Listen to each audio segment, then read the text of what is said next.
VPQ-85, calling VPQ-62. This is VPQ-62. We are receiving you. Over. I have a relayed message for Jungle Jim. Over. I regret Jungle Jim is away at the moment, on an expedition into the Uganda. However, I am Kasim, a family friend, and she'll be pleased to take the message for him. Over. Righty-ho, stand by, Kasim. Message follows. Jungle Jim, Kenya Colony, British East Africa. Please procure and ship 2 lion cubs at earliest opportunity to be. Care of General Delivery, New York City, USA.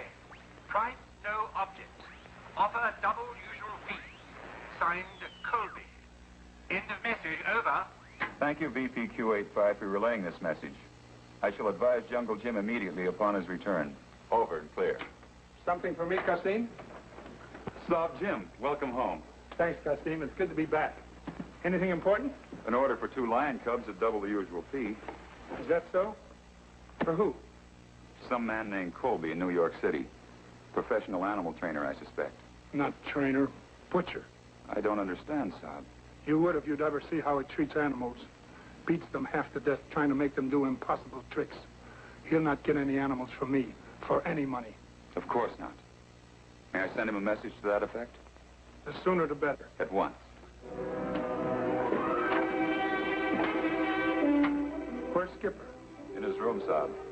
I left him with enough schoolwork to keep him safely occupied for a month. If it only would.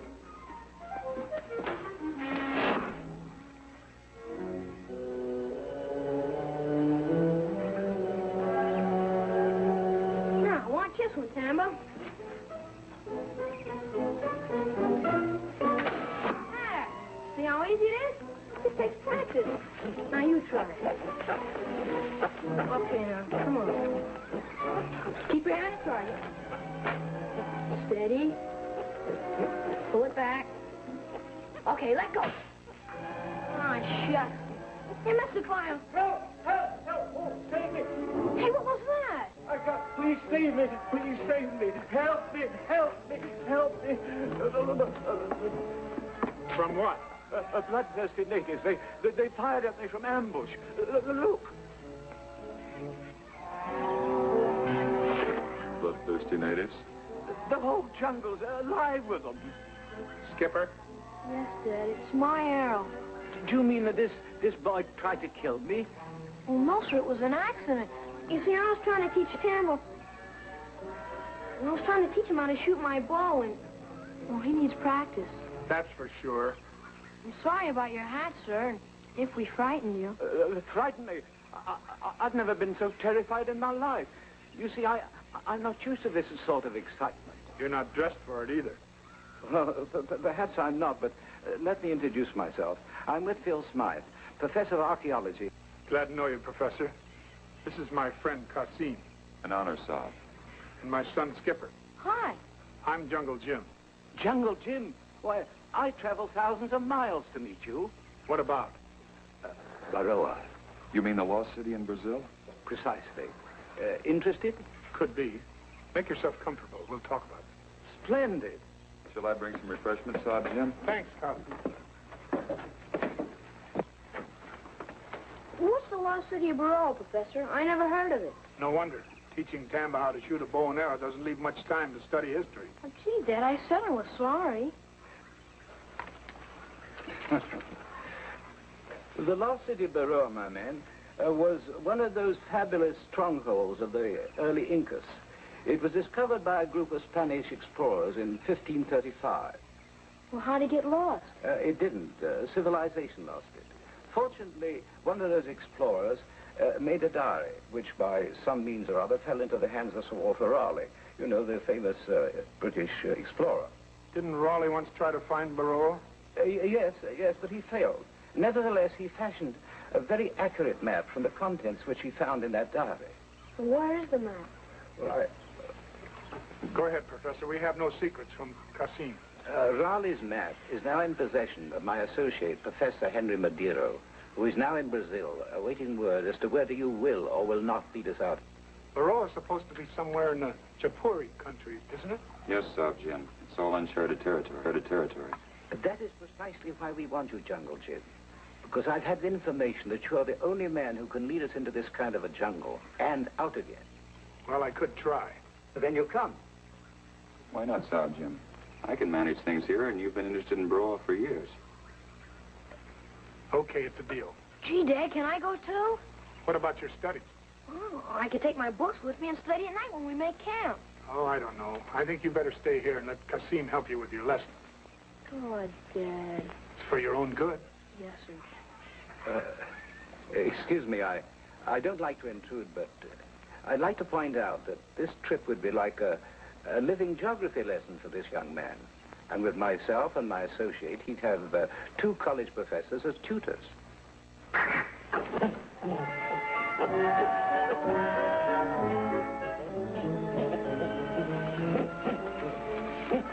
Okay, Tamba, you can come too. Maybe the professors can teach you and Skipper how to stay out of trouble. Yippee! Oh, I have to send a cable to Professor Madero to give him the good news. We have shortwave radio equipment here, Saab. I shall be happy to send any message you wish to Nairobi for transshipment to Professor Madero in Brazil. Splendid! Professor Smythe, how do we get to Brazil from Africa? Well, let me see now. Well, we can catch a plane from Nairobi. This plane takes us across Africa to Dakar, where we catch a second plane, which carries us across the South Atlantic Ocean to Recife, Brazil. Here, we take a third plane for a flight up of the Amazon to Fontainebleau. From there, we proceed on foot through the jungle. And within a few days, we shall be arriving at the camp of my colleague, Professor Henry Madero. Welcome, my friend. It is a pleasure to have you with us. Thanks, Professor. When would you like to get started? As quickly as possible. I procured the supplies according to your cable instructions. So I see. Where are the porters? Gone. When they learned we were heading into the Chapati country, they deserted. Afraid of the unknown, I guess. Don't you think we'd better wait until we can hire some others? Impossible, I've tried. Besides, we've only a month before the rain set in. Is that not so, Jungle Jim? Are you suggesting that we go without porters? We haven't much choice. We'll travel light and carry only what we need. Well, if you say so. Don't worry, Professor Smythe. It's a cinch. Dad and I have done it lots of times. Come on, Skipper, let's check the supplies.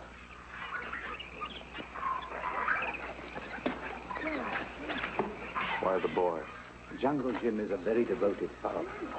And I'm sure there's nothing he wouldn't do to keep his son from danger. I've got to hand it to you. You think of everything.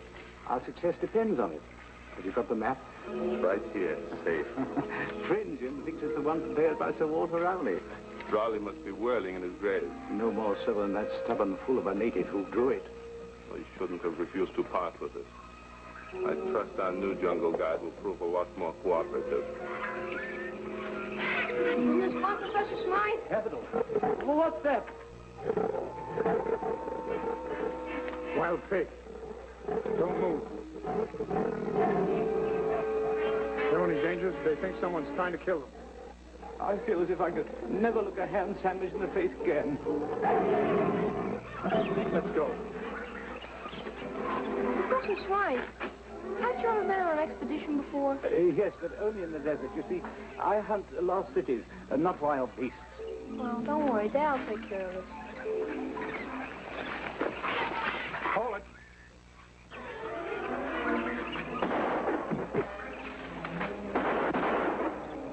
Nice going, Professor. You got him right between the eyes. I didn't know school teachers could shoot so good. Professor Madero's pet hobby is shooting. You see, he was the captain of his pistol team at his university. It's good shooting, but not very smart. I don't understand. Those shots just told the natives that we're here and we're not friendly. What are you talking about? Well, back home, the natives are always afraid of the white men with guns. You see, they think the strangers will kill them with the fire sticks that make noise. And that's why Dad only carries a knife. All ridiculous. Ridiculous or not, we have enough trouble with wild beasts without having to worry about unfriendly natives. So let's have no more shooting.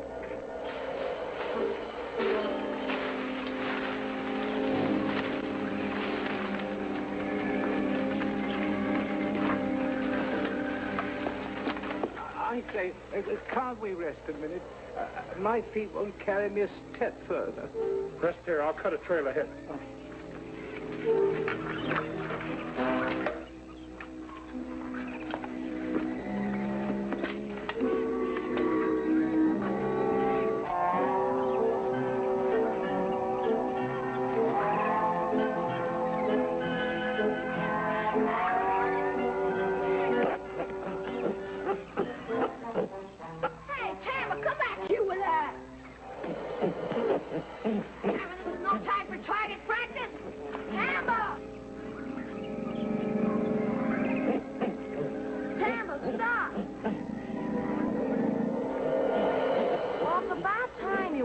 for me, Tam.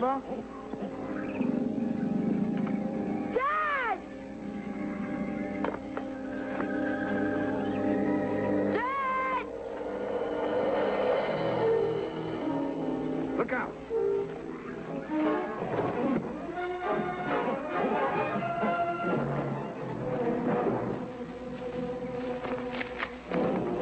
He said no shooting.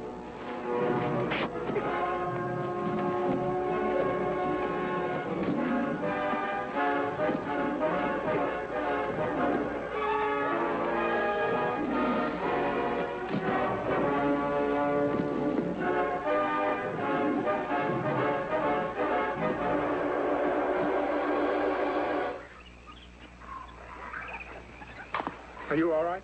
Yes, Dad. From now on, stay close. Yes, sir. That's quite a trick, killing a panther with a knife. We've got other worries besides panthers. Natives again? I haven't seen any signs of natives. I have. Look. In jungle language, that means keep out. Aren't you hungry, Professor? No. Here.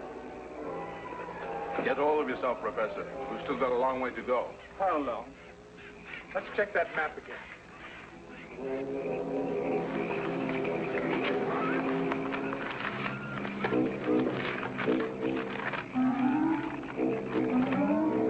Well, we hit the river sometime tomorrow. Figure 2 more days to the mountain, another to climb. Once we hit the top, we're practically there. The sooner the better for me. Well, time to retire. We better sleep up in the trees tonight. In the trees? That's right. But I might fall off and break my neck. Well, it's your neck or your head. Take your choice. Skipper, douse the fire. Yes, sir. Sleeping in trees like monkeys. I don't think I...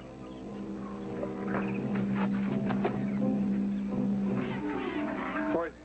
Perhaps we'd better forget about the roar. Don't be a fool. Dad!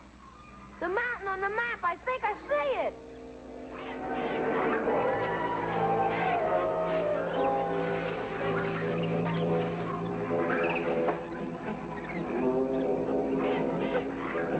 That's it, all right. We'll get started right after breakfast.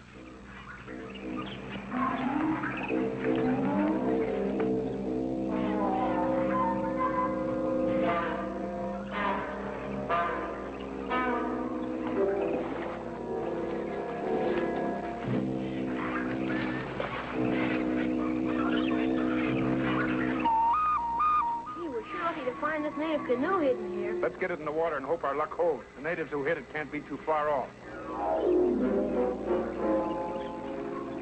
This is more like it. Don't do that unless you want to lose it. Crocodiles, Dad? Worse, piranhas. Hand me one of those arrows. Watch.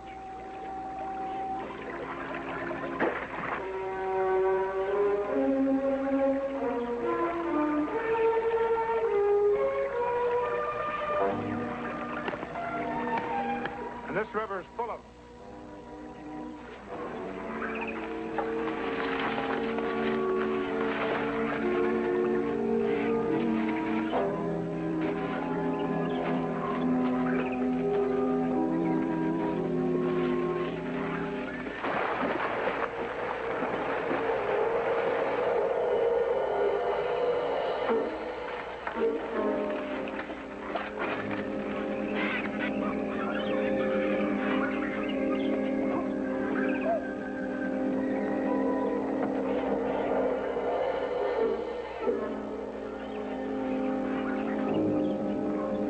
Let's go this way.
much further is it? Not much. We're almost to the top.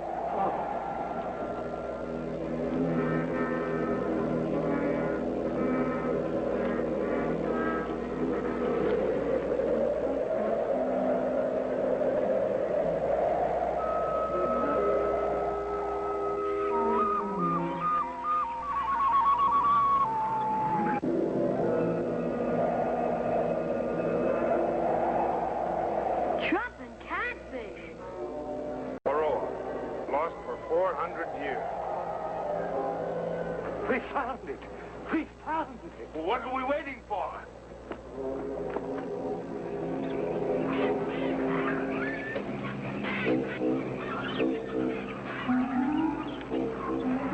Did the Incas really build all this, Dad? With their bare hands. The Incas were a wonderful people. Professor, we must start searching at once. Right. Search for what? Statues, my boy. Cooking utensils. Evidences of a great civilization that once existed here. What's the hurry? Nothing's going to run away. Perhaps not. But science has waited too long for this moment already. Sprite is right. We must begin at once. Come, Professor. Hey, Dad! Look at Tamba!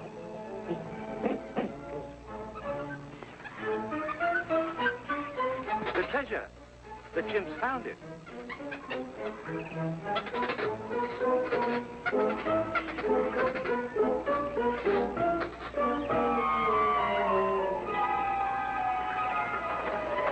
Buried treasure!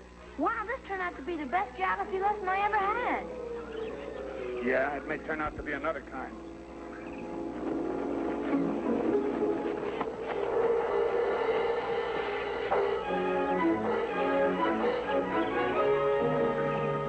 Solid gold. A fortune! A fortune! A fortune! Just wait, Dad. We're rich, all of us, rich as millionaires. I'm afraid not, Skipper. Why not? It's real. We found it. Even so, we've got to turn it over to the Brazilian government. It's the law. Laws can be broken. It's happened before.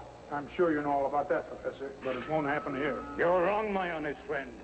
Now don't move and don't do anything foolish. Nice work, Smythe. I didn't know you had it in you. We're surprised what I can do. I'm working for stakes like this.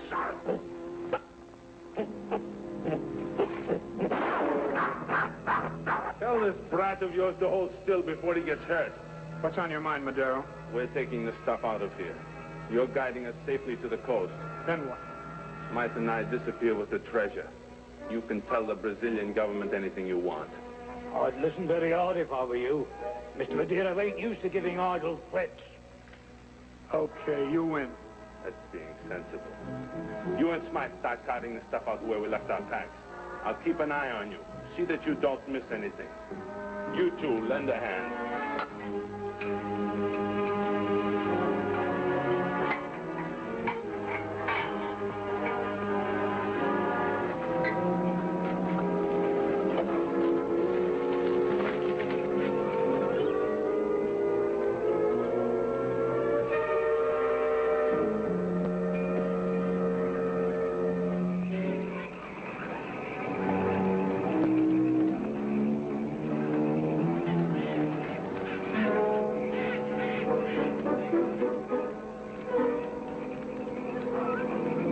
What are they waiting for, Dad? The rest of their tribe, I guess.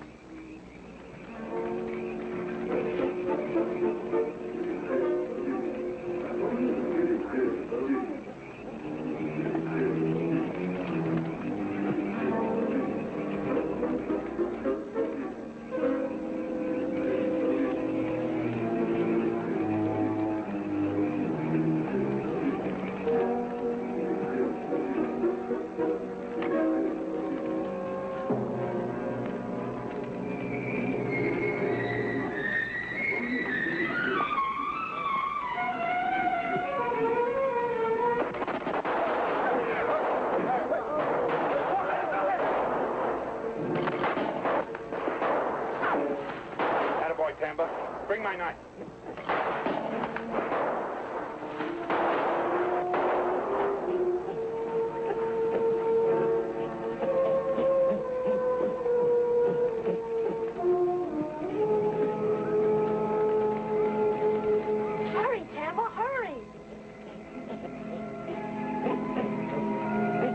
out of here in a hurry.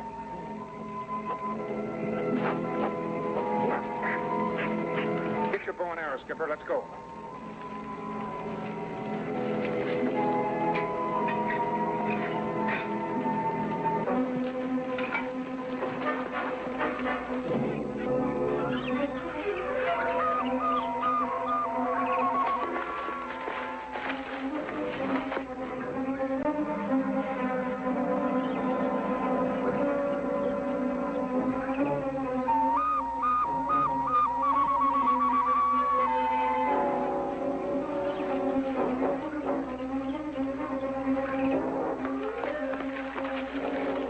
Get rid of that stuff or you'll never make it to the mountain.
We're safe now. What about Professor Smythe and Professor Madero? They weren't professors, Skipper. Just a pair of murderous crooks. Think the Indians got them? The Indians and their own greed. Come on. Hey, wait a minute, Dad. I just remembered something. What? My books, I left them back at the ruins. Don't worry, I'll get you a new set when we get home. Ah, Dad.